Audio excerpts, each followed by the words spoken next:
merupakan bahasa pengantar utama dalam proses pendidikan Indonesia. Oleh karena itu, pembelajaran bahasa Indonesia di tingkat sekolah dasar atau SD dan mulai ini memiliki peran yang sangat penting dalam membentuk kemampuan komunikasi dan literasi siswa sejak dini.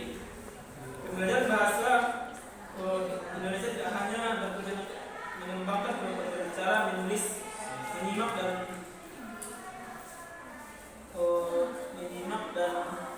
mendengarkan, membaca, tetapi juga membentuk karakter siswa melalui nilai-nilai yang terkandung dalam bahasa. Namun, dalam praktiknya, pembelajaran bahasa Indonesia di SD atau SMP dihadapkan pada berbagai masalah yang mengantar efektivitas proses belajar mengajar, sehingga masalah-masalah tersebut antara lain terkait dengan keterbatasan sarana dan prasarana, kurangnya keterampilan guru dan menggunakan metode yang tepat, serta rendahnya minat dan motivasi belajar siswa terhadap mata pelajaran ini. Selain itu, masih terdapat tantangan dalam penerapan kurikulum yang sesuai dengan kebutuhan dan perkembangan zaman.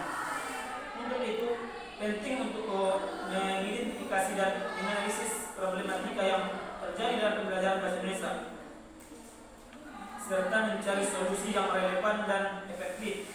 Maka di sini kami merumuskan berbagai masalah. Yang pertama, apa saja tantangan yang dihadapi oleh guru dalam pembelajaran bahasa Indonesia, dan yang kedua, bagaimana strategi yang diterapkan untuk mengatasi masalah pembelajaran bahasa Indonesia di SD dan SMP, dan yang ketiga, apa dampak dari masalah pembelajaran bahasa Indonesia terhadap prestasi siswa di SD dan SMP.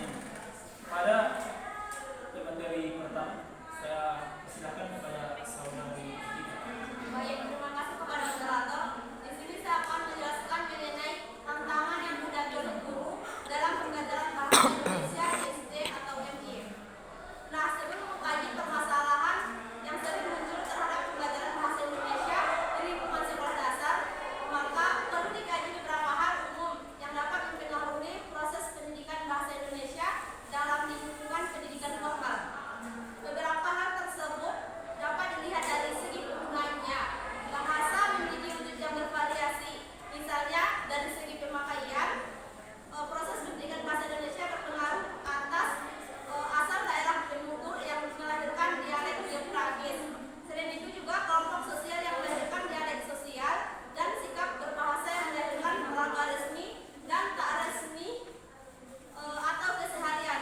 Dan dari segi pemakaiannya terlihat dari sudut bidang perbincangan yang melahirkan peragam ilmiah, dan dari segi pemakaiannya terlihat dari sudut bidang perbincangan yang melahirkan peragam ilmiah, sastra, jurnalistik, dan media berbahasa yang menunjukkan peragam lisan dan tulis. Nah, dari uraian di atas itu muncul sebuah implikasi dari permasalahan yang menjadi tantangan bagi guru atau implikasi sikap dan keadaan anak atau peserta didik tersebut dalam pembelajaran bahasa Indonesia yang berhubungan dengan antar pelajar. Terdapat beberapa tantangan bagi guru berdasarkan sikap dan perilaku siswa dalam belajar dalam pembelajaran. Yang ada pun tantangannya tersebut yaitu yang pertama, siswa belajar berdasarkan apa yang telah dipahami atau dikuasai sebelumnya. Yang kedua, belajar dilakukan secara aktif oleh siswa melalui kegiatan atau pengalaman belajar yang dilaluinya dalam pembelajaran. Yang ketiga, belajar siswa perlu berinteraksi dengan yang lain serta hubungan guru dan temannya. Yang keempat, siswa dengan kemampuan berbahasa lisan atau menyimak dan berbicara kurang efektif, cenderung kurang mampu dalam berbahasa tulis atau membaca dan menulis. Dan yang terakhir yaitu terdapatnya hubungan yang kuat atas kemampuan berbahasa yang dimiliki siswa dengan kemampuan akademik yang diperoleh sebelumnya. Mungkin sekian, saya kembalikan kepada moderator.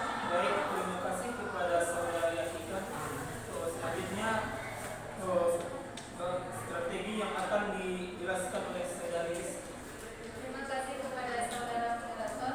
Baiklah, di sini saya akan menjelaskan tentang strategi yang diterapkan untuk mengatasi masalah pembelajaran bahasa Indonesia di SD. Jadi, strategi diartikan sebagai upaya yang bersifat makro, menyeluruh, jangka panjang, dan didasarkan atas keputusan hasil penanganan. Strategi dimaknai sebagai tugas popularisan sistem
Waalaikumsalam warahmatullahi